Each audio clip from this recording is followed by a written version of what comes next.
E nós começamos agora a nossa rodada de entrevista com o Dr. Gilson Gomes. Quem é o Dr. Gilson Gomes? Primeiro é um prazer, Alex Guerreiro, nome bonito, hein? Tá aqui com você, tá? Pra gente conversar um pouco sobre a nossa história. Alex, eu sou morador da pecuária, nasci na pecuária e moro na pecuária até hoje. Sou filho de Genô de Souza Gomes Filho, um motorista de táxi, tá? Que me ensinou muito na vida. Eu falo que as experiências que eu tenho de vida, eu aprendi com meu pai. Meu pai era taxista, tá? E minha mãe era uma dona de casa. Então são duas pessoas que eu devo muito. Eu devo a minha criação e devo o meu caráter, que eu observava muito. E sempre fui cobrado pelos meus pais para ser uma pessoa honesta, ter gratidão e ser fiel aos meus princípios. Isso é muito importante, né? Na nossa sociedade, né, doutor? Com certeza. Também tem 7 irmãos. Nós somos uma família de 8 filhos, tá? Um faleceu precocemente, que é o meu irmão Betinho, que eu sempre comento que Betinho foi prematuro. Betinho tinha tanto para viver que a gente fica triste perder um irmão com 46 anos de idade. Também era aquele paizão, quando ia jogar bola, me levava junto com ele e eu aprendi muito com meu irmão. Tenho certeza que está lá no céu, lá aguardando a gente. Você falou um pouco aí sobre a família, né, doutor? Agora sobre a infância sua. O que você fez na sua infância que te marcou? Eu sempre gostei de jogar bola, né? Nós temos aqui na pecuária, aqui a pracinha da Bananeira, que antes não era uma quadra, era um campo, né? Com pouca grama até, Jorge. Com pouca grama, mas a gente brincava muito de bola. Como foi bom a nossa infância aqui na pecuária, tá? E depois também participando dos torneios de futebol. Na época, futebol de salão, hoje futsal, no Sesc. Então, o Gilson, ele não foi craque não, entendeu? Mas também jogou um pouco de bola, né? Lutou ali pelo futebol, né? Com certeza, até porque a gente gostava muito, tá? Período de escola também, né? Período de liceu, né? Tive o prazer de ser presidente do Grêmio do Liceu. Então lá nós tínhamos nosso futebol, tá? No Liceu, montamos o time do Liceu, disputamos vários campeonatos, entendeu? No Liceu. E na sua adolescência aí, onde você estudou? Eu falo que eu fui privilegiado. Eu fiz até a 4ª série da Igreja Santa Terezinha, com o nosso Padre Rosário, essa pessoa maravilhosa, que com certeza está com Deus também, que abria as portas pra gente, que naquela época a gente era uma família pobre, né? E o Padre Rosário ajudava muito mesmo os moradores aqui da pecuária. Então nós tivemos o prazer de estudar em uma escola muito boa, que foi a Escola Santa Terezinha, e saímos da Escola Santa Terezinha, fomos estudar no Eucarístico, outra escola também que deu base. Eu falo que a nossa base de estudo, o Colégio Eucarístico, aquele estudo com rigor, com disciplina, e que fez a nossa base para a gente conseguir algum êxito no estudo. Agora vamos lá, doutor Gilson, e a sua vida aí de trabalho? Como foi a sua idade? Como que você começou aí nessa vida de trabalho, a ingressar no mercado de trabalho? Eu só esqueci de falar, quando você me perguntou, sobre o liceu também. Eu sou apaixonado pelo liceu, eu sou liceísta, tá? E o meu 2º grau foi no liceu, tá? Onde tive o prazer de, no liceu, ser presidente do Grêmio Estudantil, e nós fazíamos muitas atividades. Nós temos certeza que o período que a gente ficou lá na presidência do Grêmio Estudantil do Liceu, nós trouxemos muita coisa boa para o Liceu. Quando você fala em trabalho, eu tenho uma história que eu conto sempre no meio dos amigos. Eu comecei a trabalhar com 12 anos. 12 anos eu estava no escritório do meu irmão Genô, claro, evidente, aprendendo, tá? E fiquei lá até os 18 anos. Aprendi muito com o Genô. E por estar dentro da área de contabilidade, tá? Abriram as portas pra gente em vários locais. Teve oportunidade, se eu quisesse na época, ir trabalhar em um banco, tá? Nós tínhamos antigamente, o Banco do Brasil e a Caixa Econômica era concurso. E o Banco Itaú e o Bradesco era convite. Se você conhecesse alguém, você era convidado. Fui convidado para trabalhar nos 2 bancos. Só que ao mesmo tempo, a gente procurava aquele emprego fixo, aquele emprego que pudesse dar uma garantia de vida, de estabilidade, tá? Pra gente que era jovem. Nessa aí, eu fiz o concurso para a Polícia Militar, tá? E aí, como foi aí, no caso, a sua trajetória e quando entrou na Polícia Militar do Estado do Rio de Janeiro? Aí vem uma história bonita, né? Vem uma história bonita que a gente fica super satisfeito. Porque quando eu fiz o concurso, eu não fiz o concurso, porque eu era apaixonado pela Polícia Militar, pela área de segurança. Eu tenho que ser sincero, eu sempre fui sincero na minha vida com todas as colocações que eu faço. Eu fiz o concurso devido à estabilidade. Foi o primeiro concurso que eu fiz da polícia e consegui êxito. Ainda falo que o destino estava traçado, Alex, porque eu não estudei para a prova, tá?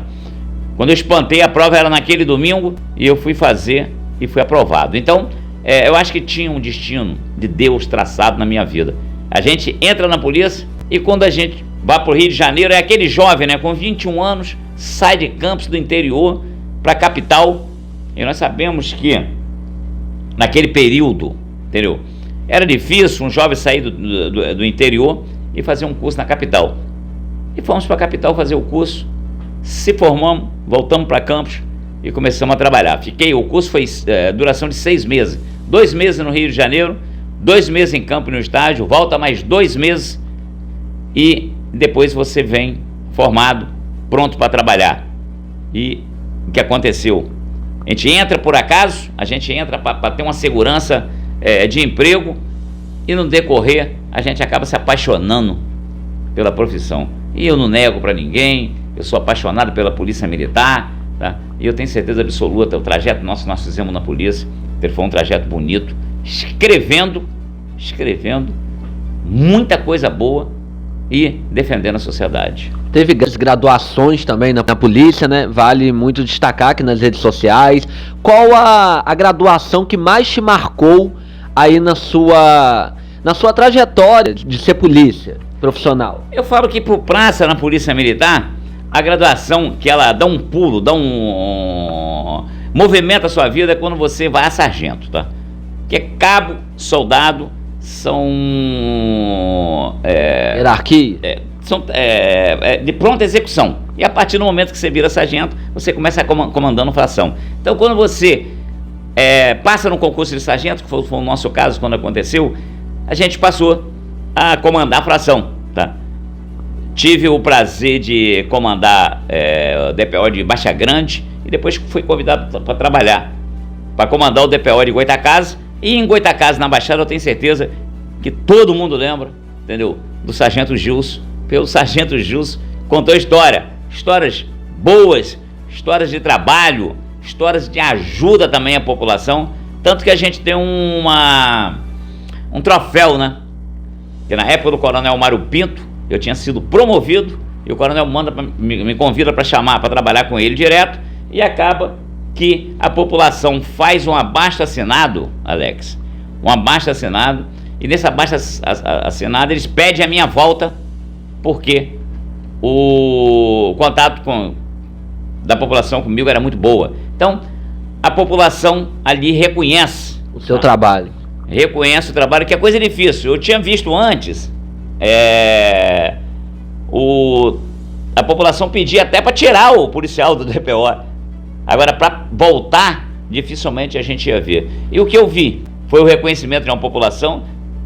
Eu falo até que calou a minha boca, né? Porque eu falava que o policial não era reconhecido.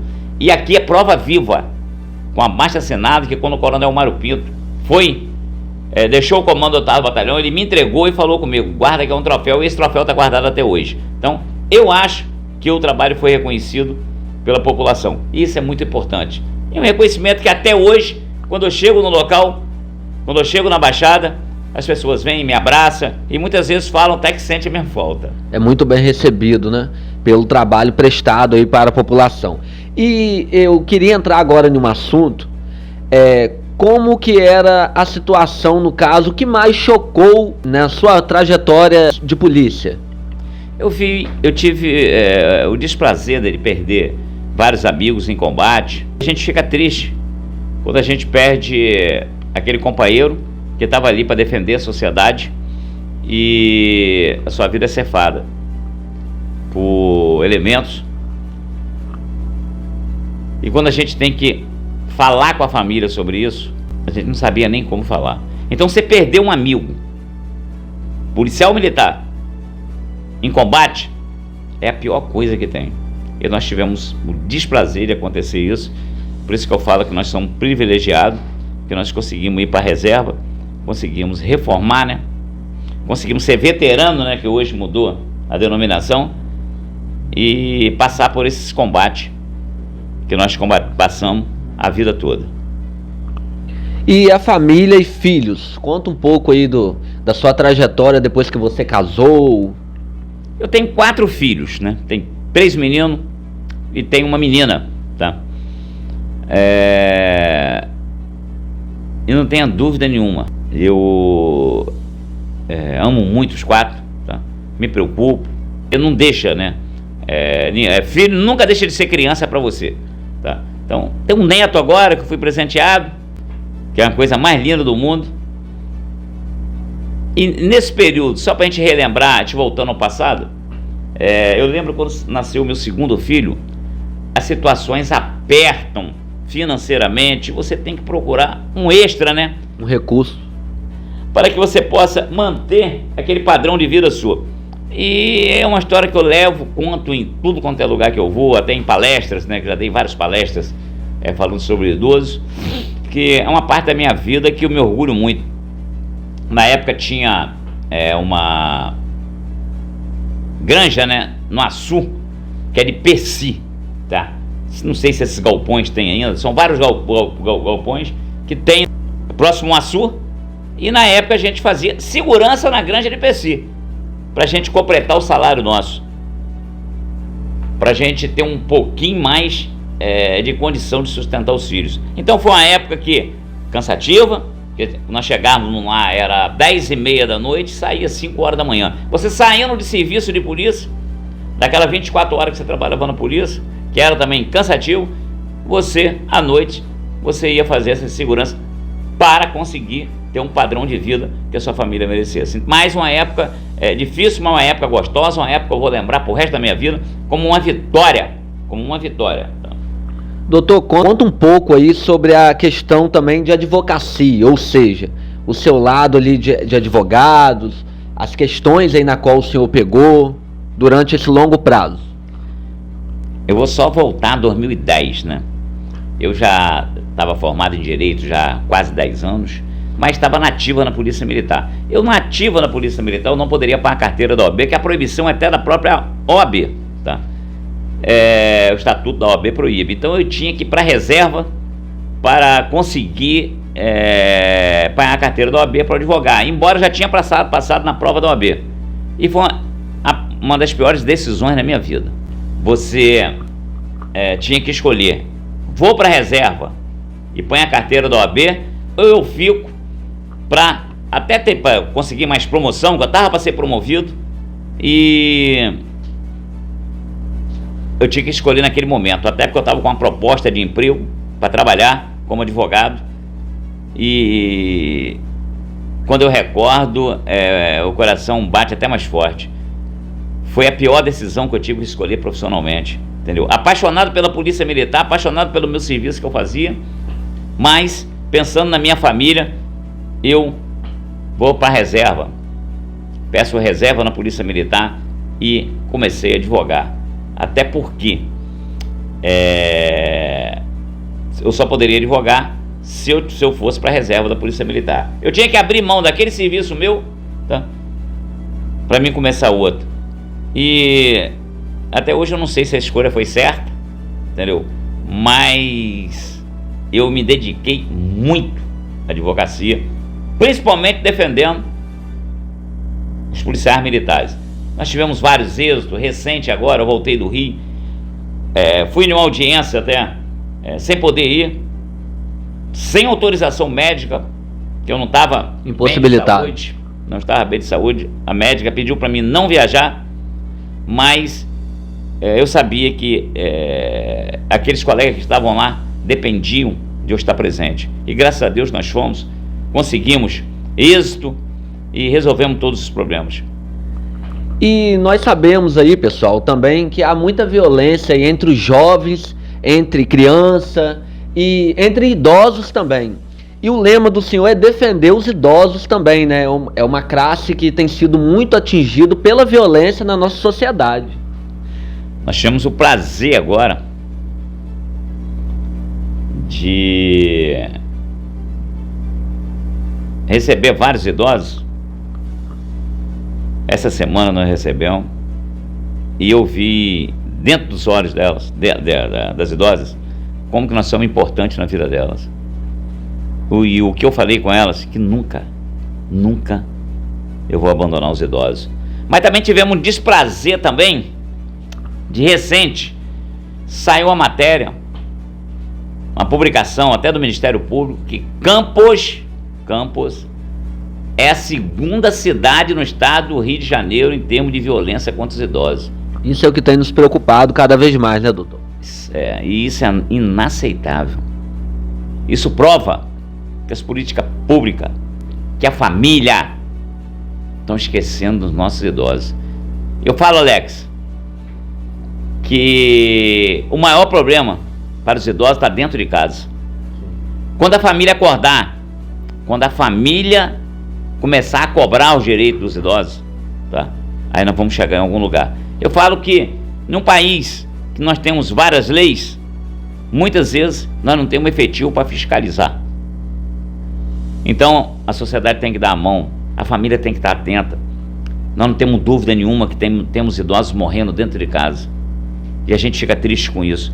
Nós sabemos que os idosos é uma classe vulnerável, indefesa, e muitas vezes indefesa, porque a família não cobra o seu direito. Quando a família virar e começar a cobrar das autoridades, do poder público, das autoridades, de todo mundo, tá? Da iniciativa privada, todos têm uma parcela de culpa, né? Com certeza. Se não cobrar, tá? O estatuto do idoso não vai servir para nada. E a segurança atual no nosso país, segurança pública, tem reforço no policiamento? Como que essa questão da violência tem freado durante alguns anos? Como que tá? Ou tem cada vez mais se expandido? Como presidente da Comissão de Segurança da OAB, nós estamos aí em vários locais presenciando, nós acompanhamos aquele problema que deu das ameaças de invadir a escola, nós acompanhamos na semana toda e num dia também do fato que poderia acontecer. Então nós presenciamos várias ações que podem ser feitas. O que acontece? Voltando lá no passado, no batalhão, no 8º batalhão, o efetivo era de 1.583 pessoas. Hoje nós temos 800 policiais. Eu falo que os policiais nossos são verdadeiros heróis. Depois de 10 anos, 14 anos, nós temos quase a metade do efetivo. E nós estamos vendo aí o trabalho bonito que a Polícia Militar faz, tá? Com apreensões, com prisões, só que tem um porém, né? Precisa de efetivo. Nós precisamos acordar, o poder público precisa acordar, tá? A sociedade precisa dar a mão aos policiais, tá? E cobrar que a gente tenha um efetivo melhor, que com certeza, tá, a gente vai melhorar muito. Mas eu queria aproveitar e dar os parabéns aos policiais militares pelo excelente trabalho que é feito na nossa cidade. E uma outra coisa também, pessoal, que eu não poderia deixar de destacar aqui nas redes sociais, é a questão aí da violência contra jovens que têm aí entrado muitas das vezes aí para a vida do crime. O doutor Gilson, no caso também, ele ajuda aí na questão do esporte, os adolescentes alugarem a mente aí, ocuparem a mente com coisas boas. E o senhor tem tido vários retornos bons, positivos, durante esse trabalho? Eu falo que o esporte é uma porta para o lado do bem, tá? E o que nós precisamos, até que o poder público aumente, tá? Esse trabalho para que tire esses nossos jovens da ociosidade, tá?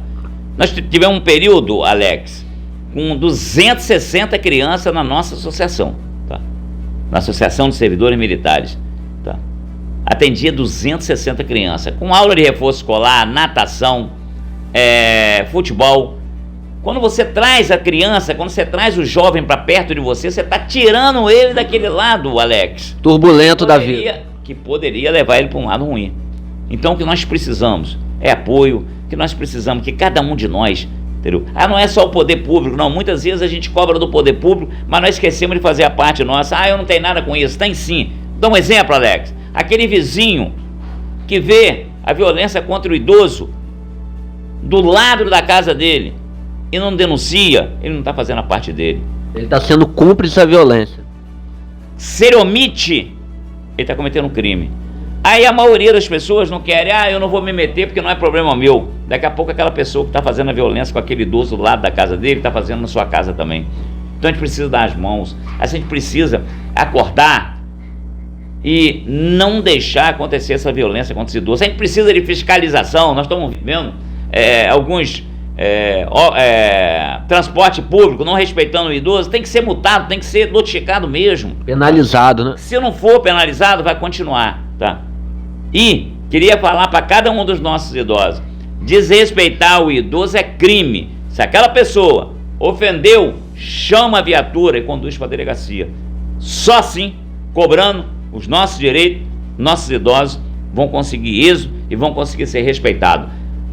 Nos países orientais, os nossos idosos, eles são tratados como semideuses. Quando a gente fala em semideuses, a gente não está querendo comparar os idosos nos países orientais a Deus, não. Semideuses, que o Deus que a gente fala é minúsculo, é porque eles são respeitados.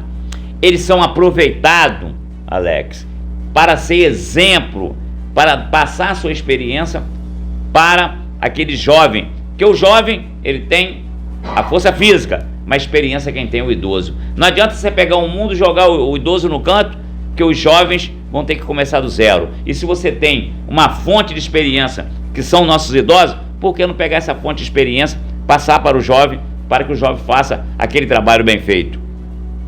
Nos países orientais, nossos idosos são tratados como semideuses.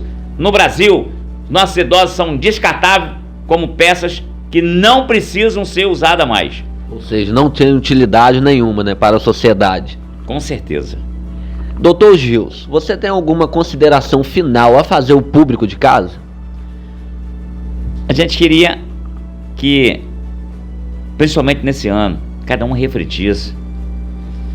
Eu lembro de uma conversa que eu tive com o padre Gilmar. E a pergunta que eu fiz a padre Gilmar era se ainda tinha jeito para o mundo. Porque naquele momento eu estava mesmo desacreditado. Alex, eu vi tanta coisa, tanta ingratidão, tantas pessoas mau caráter, tantas pessoas que deixam de fazer para os nossos idosos aquilo que os nossos idosos fizeram por eles, que eu estava triste. E eu perguntei ao padre: tem jeito ainda para o mundo? A resposta dele perguntou para mim primeiro se eu estava jogando a toalha. Falei que não, mas que tem sim. E o jeito que tem é nós resgatarmos a família. Então quero que cada um de vocês que estão em casa pense nisso. Só tem um modo da gente mudar esse quadro de violência contra o idoso, de violência contra a criança, de maus tratos, se nós dermos a mão e se a família for resgatada. O exemplo que você dá dentro de casa é o exemplo que seu filho vai ter lá fora. E eu queria pedir a todos os familiares: coloque seus idosos no asilo, não. Lugar de idoso é em casa, não é no asilo, não. Asilo foi feito para aqueles idosos que não tem parente nenhum, tá? A desculpa que o filho dá de pegar o idoso, colocar o idoso no asilo, porque ele vai ficar perto de pessoas da idade dele, desculpa, mas é uma desculpa esfarrapada. O idoso quer ficar perto dos filhos, perto dos netos, tá? Como você também quer ficar perto dos seus filhos, como as crianças também querem ficar perto dos pais.